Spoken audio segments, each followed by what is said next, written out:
After Constantinople fell in 1453, Christian Europe feared further Islamic expansion. In Iberia, Granada was seen as the last remnant of a conquest that had entered by force, not invitation. Ferdinand and Isabella viewed Granada as the final objective of the Reconquista. Not a foreign land to seize, but Christian soil to recover after centuries of Muslim rule imposed by arms. Granada shone with wealth, learning, and beauty, yet behind its walls stood the last Muslim state in Iberia, sustained on land once ruled by Christian kingdoms before invasion changed its destiny. The first clashes made the stakes clear. This was not mere conquest, but restoration, the final campaign to reverse an occupation born from war and maintained against Christendom for generations.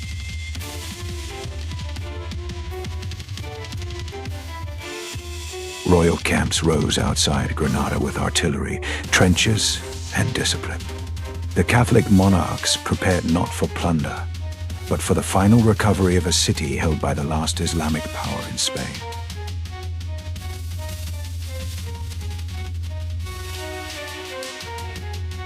Granada's mighty walls faced a united Christian monarchy with superior resources and relentless resolve.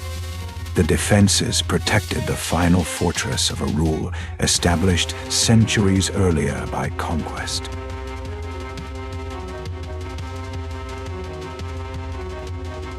Christian banners advanced under the memory of centuries of struggle.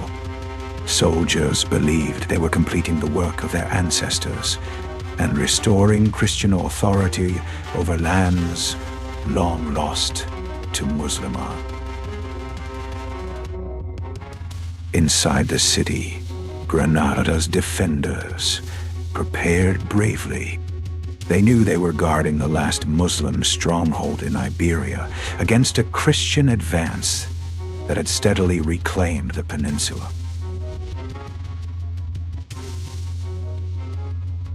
Cannons, trenches, and siege works changed the balance. The campaign became a methodical effort to break the final Muslim capital and end Islamic political rule in Spain once and for all.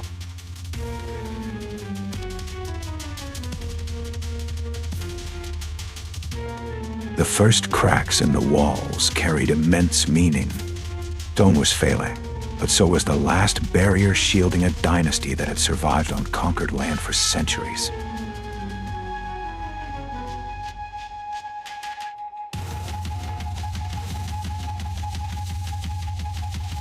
Fighting along the walls was savage and constant. Each clash brought closer the end of Granada and the final defeat of Muslim sovereignty in the Iberian Peninsula.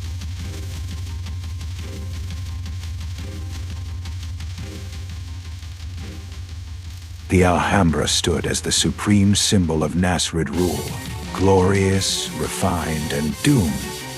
Its beauty could not hide that it crowned the last Muslim dynasty ruling in Spain.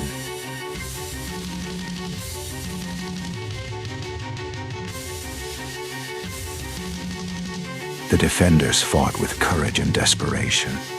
Yet bravery alone could not stop the Christian armies, whose strength, supplies, and purpose made the fall of Granada increasingly unavoidable.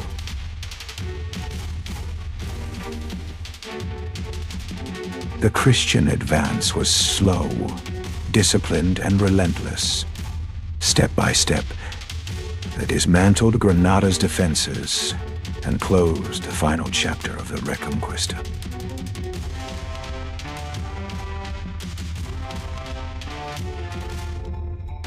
In the final assaults, Granada could no longer hold. The emirate had resisted fiercely, but the restored power of Christian Spain now overwhelmed the last Muslim stronghold.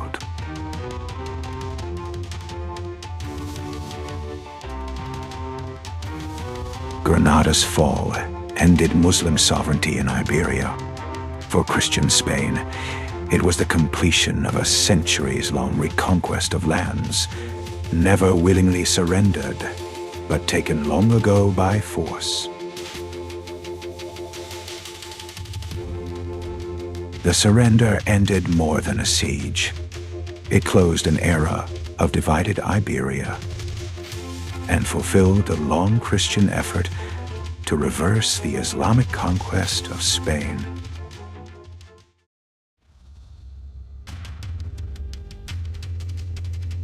Silence followed the thunder of war. Granada passed into Christian hands, and with it came a new political order under the Catholic monarchs.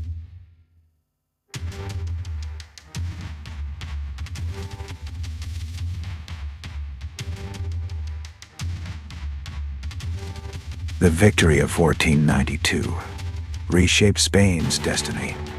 The frontier war was over, and the monarchy could now turn its energy toward consolidation, expansion, and empire.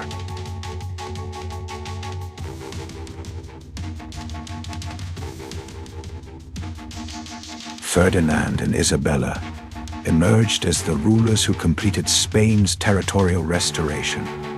Granada became the crowning triumph of their reign and the foundation of a stronger Christian monarchy.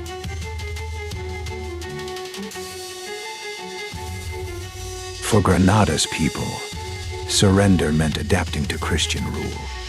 Old institutions faded, and daily life entered a harsh new era under the authority of the crown.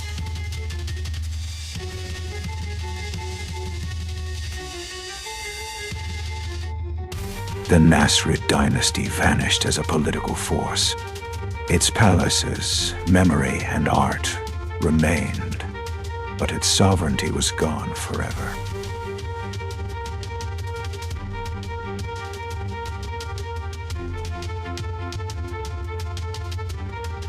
Across Christian Europe, Granada's fall was celebrated as a great victory.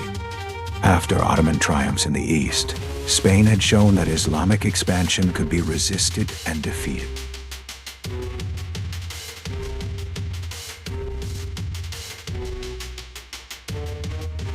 With Granada recovered, Spain was no longer trapped in endless frontier war. The kingdom could now project power beyond Iberia with new confidence and unity.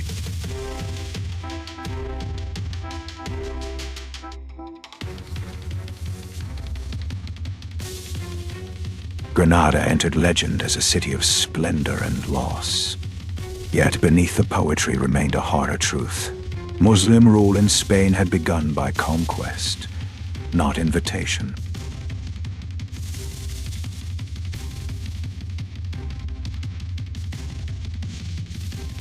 The last battles offered little glory. They were grim contests of exhaustion, sacrifice, and inevitability as the final Muslim stronghold in Iberia approached its end.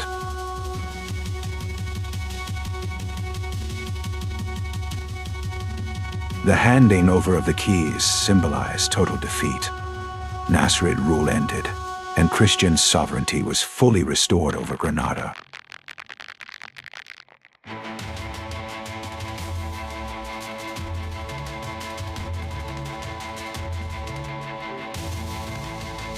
Under the Catholic monarchs, Granada was reshaped by Christian authority. Its laws, institutions, and symbols were brought into the order of the restored Spanish kingdom.